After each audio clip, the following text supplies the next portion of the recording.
यहाँ पे फिर अल्टीमेटली क्या होता है, Na+ और Cl- कंबाइन करते हैं, यहाँ पे strong electrostatic force of attraction होता है और ये एक आयनिक कंपाउंड बना देते हैं। 8 इलेक्ट्रॉन्स यहाँ पे नहीं आ सकते ना, दैट्स नॉट पॉसिबल। ठीक है, सबसे पहले आयनिक कंपाउंड्स अभी हमने डिस्कस करा, ये ट्रांसफर ऑफ इलेक्ट्रॉन से फॉर्म होते हैं। यहाँ पे गिव एंड टेक वाला रिलेशनशिप होता है, जबकि यहाँ पे क्या हो रही होती है, शेयरिंग हो रही होती है। ठीक है, ये हमने कुछ और स्ट्रक्चर्स यहाँ पे देखे हुए थे, बस वही है जो हम पढ़ चुके हैं। This is the hydrogen molecule. उसके बाद ये है ऑक्सीजन, यहाँ पे डबल बॉन्ड होता है, यहाँ पे सिंगल कोवेलेंट बॉन्ड होगा और नाइट्रोजन में ट्रिपल कोवेलेंट बॉन्ड होता है।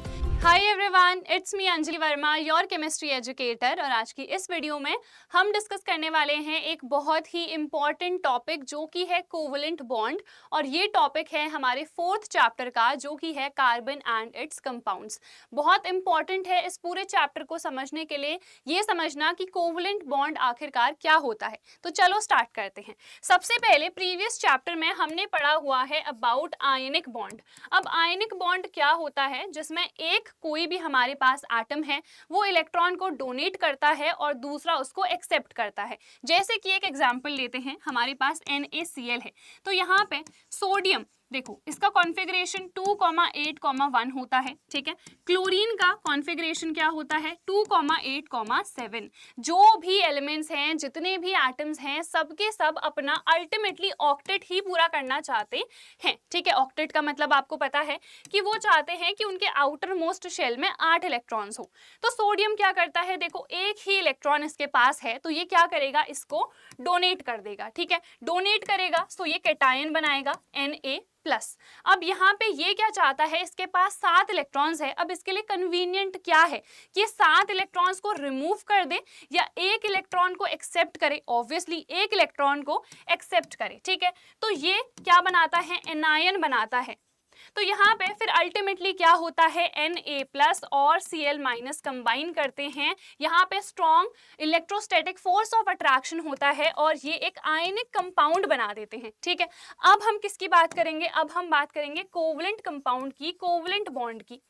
एक तो हमारे पास जो ऑक्टेट पूरा करने वाली चीज है वो इस तरीके से अचीव हो सकती है जहां पे गिव एंड टेक का रिलेशन है। यहाँ पे ऐसा कुछ नहीं होता है, यहाँ पे शेयरिंग होती है। ठीक है, कि जो भी इलेक्ट्रॉन्स हैं दोनों आपस में भैया शेयरिंग करेंगे, ये नहीं कि तूने दे दिया और मैंने ले लिया। ठीक है, ऐसा नहीं करते हैं। तो यहाँ पे जैसे एग्जांपल लेते हैं H2 हाइड्रोजन। यहाँ पे हाइड्रोजन हमें पता है इसके पास ना एक ही इलेक्ट्रॉन होता है, तो अब ये क्या भैया इसको दे दे या फिर ये एक्सेप्ट कर दे, ऐसा होता है। इसी की वजह से H+ भी फॉर्म होता है और H- भी। बट यहाँ पे H2 अगर एक हमारे पास मॉलिक्यूल है तो यहाँ पे शेयरिंग हो रही होती है। देखो शेयरिंग कैसे होगी, बहुत ही सिंपल है।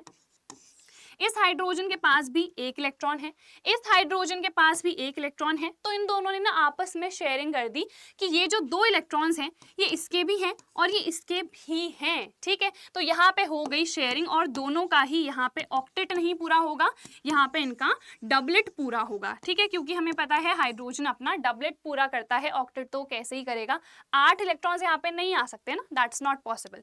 ठीक है, उसके बाद एक और हम यहाँ पे एग्जाम्पल लेते हैं क्लोरीन का।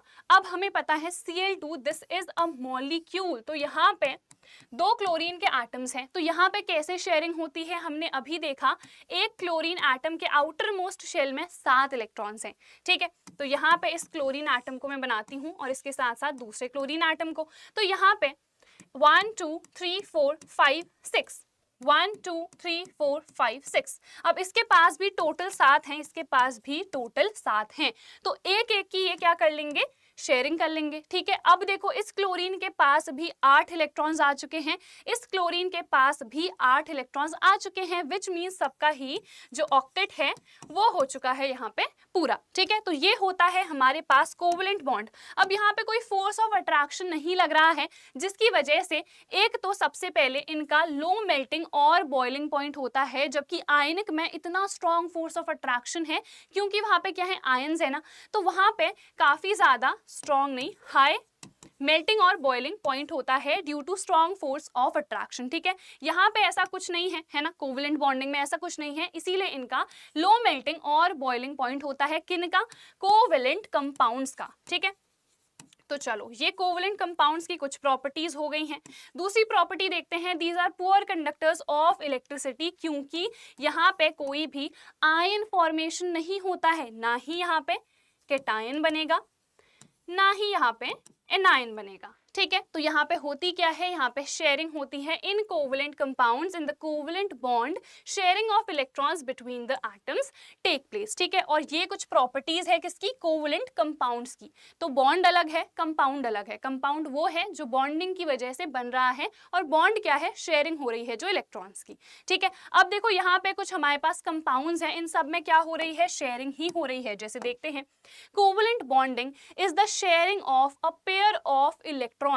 पेयर ऑफ इलेक्ट्रॉन्स का क्या मतलब है कि हमेशा ऐसा नहीं होगा कि बस ये वाला हाइड्रोजन दे रहा है, नहीं, दोनों ही देंगे। इसीलिए पेयर उन्होंने लिखा है, हमेशा पेयर होता है इलेक्ट्रॉन्स का, कि एक अगर इसने दिया है तो एक ये वाला भी देगा, तो एक पेयर बन गया। ठीक है, अगर एक पेयर है तो सिंगल बॉन्ड आता है, दो पेयर हैं यानी कि 4 इलेक्ट्रॉन्स हैं, सो डबल बॉन्ड आएगा, 3 पेयर हैं यानी कि 6 इलेक्ट्रॉन्स हैं, सो वहां पे क्या आएगा, ट्रिपल बॉन्ड आएगा। ठीक है, जैसे H2 हो गया, HCl, अगेन यहाँ पे भी क्या है, कोवलेंट बॉन्डिंग हो रही होती है, ये एक आयनिक कंपाउंड नहीं है। ठीक है, बहुत बार कंफ्यूज करने के लिए दे दिया जाता है, जैसे कि NaCl है, ये आयनिक कंपाउंड है, तो HCl आपको कंफ्यूज करने के लिए दे दिया जाएगा, वो आयनिक नहीं होता है, वो कोवलेंट होता है। ठीक है, तो इसको नोट डाउन करना अच्छे से।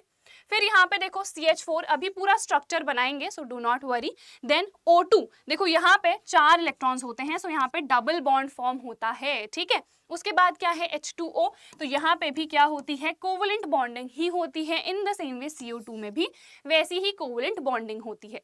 तो देखते हैं आगे हम कैसे स्ट्रक्चर्स बनाएंगे। उससे पहले आयनिक और कोवलेंट में डिफरेंस भी हम यहाँ पे देख लेते हैं। वैसे तो हमने डिस्कस कर ही लिया है, पर और कुछ चीजें भी देख लेते हैं।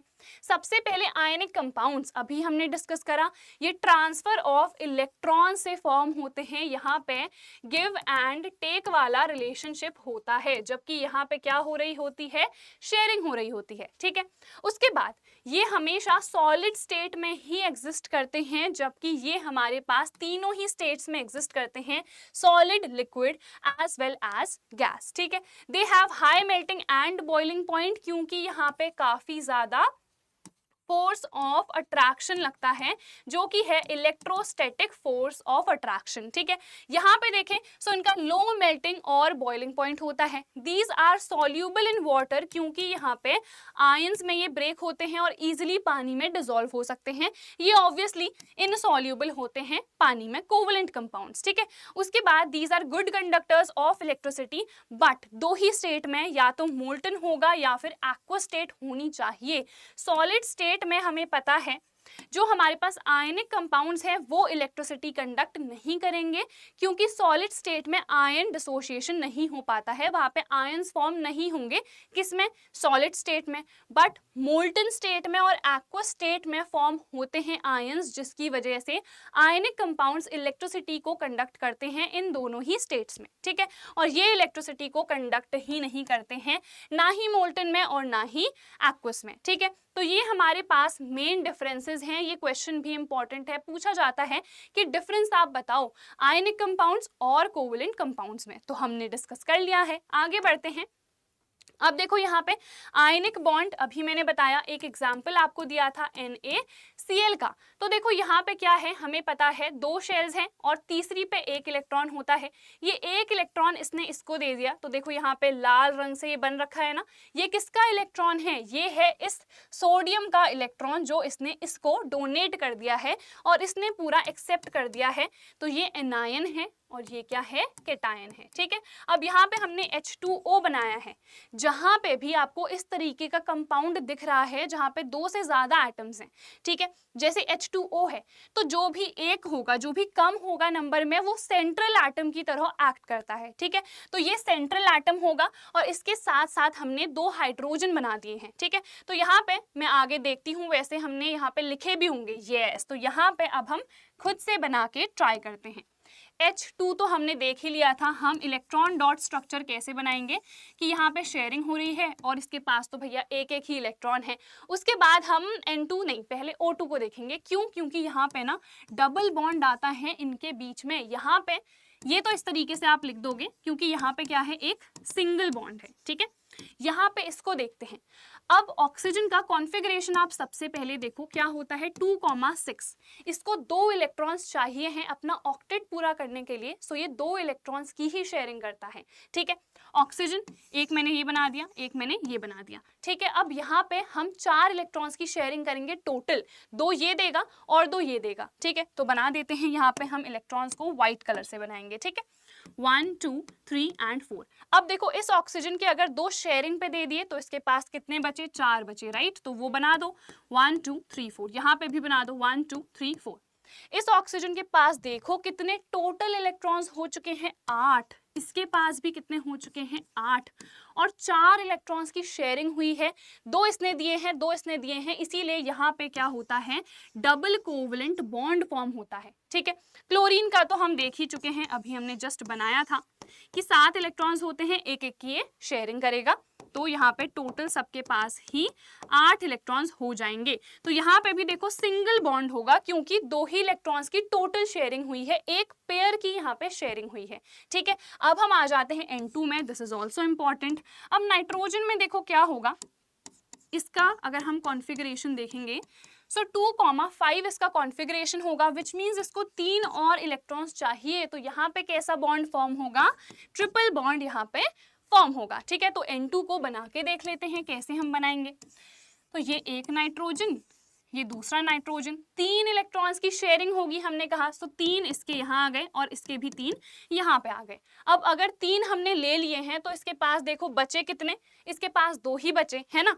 तो 2 हम यहाँ पे बना देते हैं, 1 2 1 2। अब देखो होगा तो यहाँ पे ट्रिपल बॉन्ड फॉर्म, और एक नाइट्रोजन के पास कितने हो गए हैं टोटल इलेक्ट्रॉन्स, 8। इसके पास भी कितने हो गए टोटल, 8। तो इस तरीके से क्या होगी, शेयरिंग होगी, ठीक है। तो I think this is clear, ठीक है। आगे बढ़ जाते हैं हम।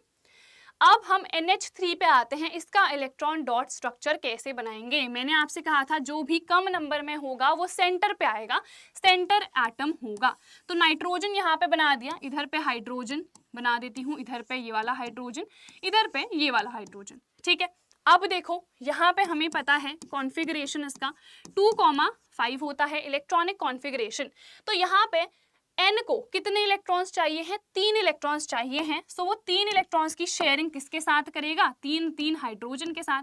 तो हाइड्रोजन का इलेक्ट्रॉन मैंने डॉट से बनाया है, तो हम नाइट्रोजन का क्रॉस से बना देते हैं, ठीक है। तो यहाँ पे एक नाइट्रोजन का ये है, ये भी नाइट्रोजन का है, ये भी नाइट्रोजन का है। तो इसने 3 की शेयरिंग कर दी है, ठीक है, इन तीनों के साथ। तो कितने इसके पास बचे, 2 और बचे, वो यहाँ पे बना दो। अब सबका चेक करो कि कंप्लीट है या फिर नहीं ऑक्टेट। देखो हाइड्रोजन का तो क्लियरली मुझे दिख रहा है डबलेट है कंप्लीट। अब यहाँ पे नाइट्रोजन का चेक करो, 1 2 3 4 5 6 7 एंड 8, विच मीन्स ये जो स्ट्रक्चर हमने बनाया है ये बिल्कुल सही है। उसके बाद H2O, तो H2O हमने आई थिंक देख लिया है कि कैसे बनाना है, ठीक है। और अगर नहीं देखा है तो चलो मैं दोबारा से बता देती हूँ आपको, ठीक है। H2O, ऑक्सीजन आएगा सेंटर पे और हाइड्रोजन इधर, ये वाला हाइड्रोजन इधर पे आएगा, ठीक है। अब ऑक्सीजन का हम कॉन्फ़िगरेशन देखते हैं। सो 2,6 इसको 2 इलेक्ट्रॉन्स चाहिए हैं ऑक्टेट पूरा करने के लिए। तो वो 2 इलेक्ट्रॉन्स कहाँ से आएंगे, एक इसका एक इसका, ठीक है। मतलब हाइड्रोजन के साथ ये शेयरिंग कर रहा है एक एक इलेक्ट्रॉन की। अब मैं इस कलर से अब इलेक्ट्रॉन्स किसके बनाऊंगी, ऑक्सीजन के, ठीक है। अब 2 अगर इसने शेयर कर लिए हैं तो देखो इसके पास कितने बचे, 4 और बचे। तो यहाँ पे बना दो 1 2 3 एंड 4। तो यहाँ पे देखो ऑक्सीजन का ऑक्टेट पूरा है और हाइड्रोजन के भी जो डबलेट हैं वो कंप्लीट है, ठीक है। तो H2O भी हमने देख लिया। CH4 अब हम कैसे बनाएंगे, ये भी बहुत ही ज़्यादा सिंपल है। देखो सबसे पहले कार्बन आ जाएगा सेंटर पे और जो हाइड्रोजन है उनको हम इस तरीके से बना देते हैं, बस उसके आसपास आपको बनाना है, ठीक है। तो अब देखो कार्बन को चाहिए 4 इलेक्ट्रॉन्स अपना ऑक्टेट पूरा करने के लिए। तो चारों ये किसके साथ शेयर करेगा, हाइड्रोजन्स के साथ। तो यहाँ पे हम सबसे पहले हाइड्रोजन के इलेक्ट्रॉन्स बना देते हैं 1 2 3 एंड 4। अब कार्बन के पास तो आउटर मोस्ट में 4 होते हैं, सो विच मीन्स चारों की वो क्या कर देगा, शेयरिंग कर देगा। तो 1 2 3 एंड 4। तो यहाँ पे कार्बन को अगर हम देखें तो इसका जो ऑक्टेट है वो पूरा हो चुका है और हाइड्रोजन्स का भी जो डबलेट है वो कंप्लीट हो चुका है, ठीक है। विच मीन्स हमने ईजिली इसका भी स्ट्रक्चर बना लिया है। यहाँ पे हम देख लेते हैं तो वही स्ट्रक्चर बना है जो हमने यहाँ पे बनाया है, ठीक है। तो I think that is clear. और मेक श्योर कि जब भी आपके पास दो अलग अलग एटम्स हैं, ठीक है, जैसे एक तो कार्बन का था और दूसरा हाइड्रोजन का, तो आप इलेक्ट्रॉन्स को एक को क्रॉस से डिनोट करो और एक को डॉट से, ठीक है, क्योंकि अलग से पता चलना चाहिए वरना तो सब घिचपिच सी हो जाती है, ठीक है। तो चलो ये भी हमने देख लिया है। आगे इसमें और क्या बचा है देख लेते हैं एक बार। आगे इसमें और क्या बचा है वो एक बार देख लेते हैं, ठीक है। ये हमने कुछ और स्ट्रक्चर्स यहाँ पे देखे हुए थे, बस वही है जो हम पढ़ चुके हैं। This is the hydrogen molecule. उसके बाद ये है ऑक्सीजन, यहाँ पे डबल बॉन्ड होता है, यहाँ पे सिंगल कोवेलेंट बॉन्ड होगा और नाइट्रोजन में ट्रिपल कोवेलेंट बॉन्ड होता है, ठीक है। तो ये है हाइड्रोजन का। तो आई थिंक आपको समझ में आ गया होगा कोवेलेंट बॉन्ड क्या होता है, कोवेलेंट कंपाउंड्स क्या होते हैं, आयनिक बॉन्ड क्या होता है, आयनिक कंपाउंड्स क्या होते हैं। So that is it for this lecture. I hope आपको ये वीडियो पसंद आई होगी। इसको ज्यादा से ज्यादा आप अपने फ्रेंड्स के साथ शेयर कर लेना। सो मिलते हैं नेक्स्ट वीडियो में। Bye everyone, take care and all the very best.